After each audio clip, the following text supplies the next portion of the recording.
Dehqonchi akalar, sizlarni Alloh taolo tanlab olgan, 100% hozir sizlarga isbotlab beraman qanaqa tanlab olganligini. 50 gradus issiqda qovun tarvuz yeb o'tiribman. Bir payt hayolimga bir narsa keldi. Qovun tarvuz bunchalik shirin bo'lishligi uchun dehqonchi akalar qanaqa mehr qo'shgan ekan? Albatta mehr qalbda bo'ladi, boshqa a'zolarda bo'lmaydi.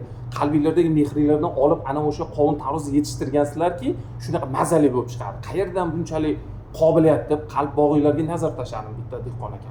Qalb bog'iga qarashimi, ichiga kirib qarashimi bilaman atrofida. Shunaqa katta keng maydon, dala, poliz ekinlari har pishib yotibdi, har xili. Turpog'inglarni oldimda qalb bog'inglarni shunda olib tarkibini shundoq qarab laboratoriya qilib tekshirsam tarkibida oltin chiqdi-yu, aynan o'sha oltinni olib mehr sifatida qovunga qo'shar ekansizlar. Shuning uchun sap sariq oltin sifat bo'lib qovun yetishib chiqar ekan. Shunaqa shirin, mazali bo'lib, tilni yoradigan, shakarli bo'lib. Qizil oltin chiqdi tarkibida. Uni olib tarvuzga qo'shar ekansizlar, taminloriga qo'shar ekansizlar.